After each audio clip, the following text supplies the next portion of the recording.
So have you ever wondered what it really takes to go from nothing to a completely new life?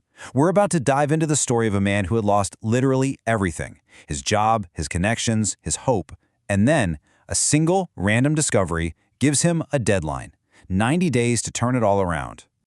So let's meet Daniel. He's 29, and his entire world has basically shrunk to the four walls of a completely empty room. After losing his job and kind of drifting away from his family, it wasn't just a string of bad luck. For him, this was the end of the road. He'd stopped trying, he'd stopped fighting, he was just existing. But then, on some random walk to nowhere in particular, something catches his eye. It's a small, torn piece of paper stuck in a shop window he must have passed 100 times. But this time, he actually sees the words, 90 days, that is all you need. And that was it. That was the spark. It was like this tiny crack of light in the total darkness of his hopelessness. Just one single question broke through all the noise. What if I actually tried? So he goes home, rips off a piece of paper, writes the number 90 on it, and sticks it on his wall. That was it. This was his new deadline. The fight was on. Okay, so section 1, taking the first steps. From inertia to action. I mean, where do you even begin when you're at absolute zero? Well, Daniel's first moves were so small you'd barely notice them, but they ended up being the foundation for absolutely everything that came next. Just look at how this builds, step by step. Day 1 wasn't some grand, heroic gesture. He just forced himself out of bed and walked outside. That's it. Then, by day 8, he stops at a community board and sees a little sign that just says, "Volunteers needed. Just show up." So on day 10, he does. He walks in and meets Marcus, the guy running the place. And Marcus doesn't ask a bunch of questions. He just puts him to work. And after a couple of days of just fumbling and getting things wrong, on day 12, Daniel finally builds something right. And Marcus, he just gives him this single, silent nod. But man, that nod was everything. It was earned. And it's the reason he came back the next day. All right, section 2, building real momentum. We're talking allies, work, and a new identity. Because once you get that first little bit of traction, well, that's when things can really start to pick up steam. Daniel was starting to find people and a purpose and real, hard proof that he wasn't useless after all. So on day 17, Marcus introduces him to a woman named Sarah who runs a local food stand. The work is tough, the hours are early, but the pay is real. And holding that first small paycheck, it wasn't about the cash. Like the quote says, it was proof. It was this tangible, physical evidence that his time, his effort, actually had value in the world. And you could literally see the change in him. Think about it. The Daniel from day 1 versus the Daniel on day 24. He went from being this invisible guy, head always down, to someone who stood a little taller. He had structure now, mornings with Sarah, afternoons with Marcus. He had a purpose, and people were actually starting to notice him. And then came the first real test. Marcus had mentioned Daniel to a local shop owner named Ruth, and she'd been watching him. She walks right up to him and offers him a real job, a high-pressure one. And you know that old voice in his head? The one that always told him he was worthless? Well, it was screaming at him, "You'll fail, you can't do this!" But this time, something was different. He looked her right in the eye and he said one word, yes. And that one word, it changed everything. All right, so section 3, the moment of crisis. Everything at risk. Because of course, just when things are finally starting to feel solid, just as Daniel is really learning the business, life throws a massive curveball. A threat appeared that could destroy everything they were building. On day 60, bam, it happens. This massive corporate giant moves in right next door. They're selling the same stuff, but at prices so low there was no way Ruth could compete.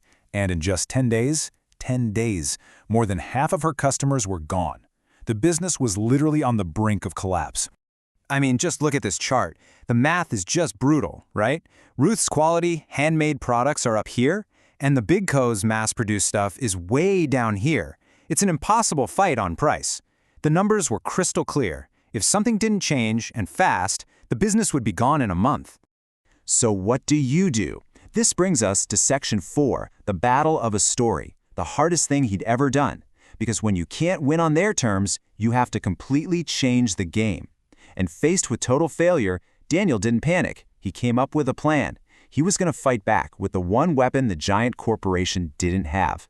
Daniel tells Ruth, look, they can beat us on price. They can beat us on speed. But they cannot beat us on one thing: the truth, the real story of her business. And his plan was just audacious. He was going to go door to door, and he was going to tell that story to the entire neighborhood, one person at a time. And let me tell you, this was soul-crushing. He was facing a solid wall of rejection, door after door. I'm busy. Slam. I don't have time for this. Slam. No answer at all. And that old voice telling him he was worthless, it just came roaring back. But then, at the fourth door, an older woman actually listened to the whole story. And when he was done, she just said, "I will come to the shop tomorrow." And that one single yes, that was all the fuel he needed to keep going. And so he did. Daniel just kept knocking, day after day. And this brings us to our final section, Section 5, the power of showing up, the resurrection, and the reward. Because slowly, that relentless effort, that simple commitment to just showing up again and again, it started to turn the tide in a way nobody could have predicted. Word started to spread, not from ads or flyers, but through real conversations, neighbor to neighbor. And as you can see from this chart, the community made a quiet, collective choice. They chose the real story over the cheaper price. They chose to support something and someone that actually mattered to them. And the results were just staggering. Old customers came flooding back, and new ones came with them, all drawn in by the story. The business didn't just survive, it got stronger than it had ever been. And then on day 90, the final day on that piece of paper on his wall, Ruth sat Daniel down and made him her full partner. A little while later, Daniel went back to see Marcus, the man who gave him that first chance with that simple nod.